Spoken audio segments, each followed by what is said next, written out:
দল বিপদে সমস্যা নেই, মুস্তাফিজ আছে। ব্রেক থ্রু প্রয়োজন, সমস্যা নেই, মুস্তাফিজ আছে। পাওয়ার প্লে, মিডল ওভার কিংবা ডেথ ওভার দলের প্রয়োজনে সব জায়গায় শুধু মুস্তাফিজুর রহমান। IL T20 লিগে দুবাই ক্যাপিটালসের ত্রাণকর্তা যেন কাটার মাস্টার, যার প্রমাণ দিলেন আজ আরও একবার। তাসকিনদের বিপক্ষে ফিজের আজকের পারফরমেন্স নিয়েই বাকিটা জানবো রিপোর্টে। চুপচাপ নামবেন, বল করবেন, উইকেট নেবেন, দলকে ম্যাচ জেতাবেন, এরপর আবার চুপচাপ চলে যাবেন। মুস্তাফিজুর রহমানের চরিত্রটাই ঠিক যেন এমন। মাঠে হাসেন কম, কথা বলেন টুকটাক, কিন্তু কাজ করেন বড় বড়। যতবার দলের প্রয়োজন পড়ে আক্রমণে এসে সেই প্রয়োজন মিটিয়ে আবার চলে যান নিজের মতো নিজে। 2016 সালে প্রথমবার IPL খেলতে গিয়ে 15-র অধিক উইকেট শিকার করেছিলেন তিনি। এরপর 10 বছর পার করে আবারও কোনো বিদেশি ফ্র্যাঞ্চাইজি টুর্নামেন্টে 15 বা এর বেশি উইকেট শিকার করলেন মুস্তাফিজ।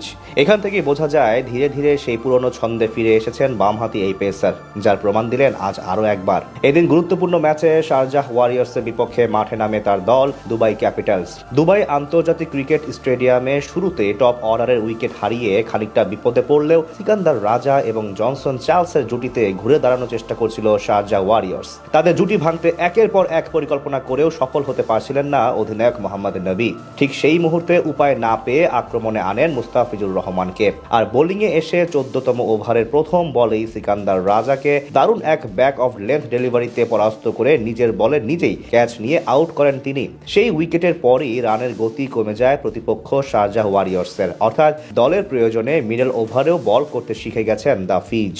এদিন প্রথম পাওয়ার প্লেতে 2 ওভার মাঝামাঝি সময়ে 1 ওভার এবং ডেথ ওভারে করেন 1 ওভার, অর্থাৎ যখনই প্রয়োজন পড়ে আলাদ্দিনের জিনের মতো হাজির হয়ে যান মুস্তাফিজুর রহমান।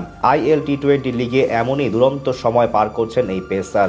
আজ 4 ওভারের কোটা পূরণ করে মাত্র 27 রান খরচ করে নেন প্রতিপক্ষের গুরুত্বপূর্ণ এক ব্যাটসম্যানের উইকেট। সব মিলিয়ে বলা চলে IL T20 লিগে স্বপ্নের মতো সময় পার করছেন তিনি। প্রথমবারের মতো টুর্নামেন্টটিতে খেলতে গিয়ে 8 ম্যাচ খেলে 15 উইকেট শিকার করেছেন মাত্র 15.5 গড় এবং ওভার প্রতি কেবল 8 রান খরচ করে, যেদিক থেকে পেছনে ফেলেছেন সব সেরা পেসারদের। নিজের প্রথম ম্যাচে মাঠে নামেন শক্তিশালী গলফ জায়ান্টের বিপক্ষে। সেখানে 4 ওভারে মাত্র 26 রান দিয়ে নেন জোড়া উইকেট। এরপর আবুধাবি নাইট রাইডার্সের বিপক্ষেও 2 উইকেট শিকার করেন এই পেসার। মাঝে 2 ম্যাচে একটি করে নিলেও নিজের পঞ্চম ম্যাচে MI এমিরেটসের বিপক্ষে নেন 3 উইকেট, যেখানে করেন ওভার হ্যাট্রিক। এরপর শারজাহ ওয়ারিয়র্সের বিপক্ষে 2 ওভারে জোড়া উইকেট নেওয়ার পর রবিবার রাতে গলফ জায়ান্টের বিপক্ষে ফিরতি ম্যাচে করেন ওভার হ্যাট্রিক, আর আজ নেন আরও 1 উইকেট। সব মিলিয়ে 2025 সালে সংক্ষিপ্ত ফরম্যাটে নিজের সেরা সময় পার করছেন মুস্তাফিজ। আর তাই তো বাংলাদেশি মুদ্রায় প্রায় 12.5 কোটি টাকার বিনিময়ে IPL-এ ডাক পেয়েছেন আমাদের মুস্তাফিজুর রহমান।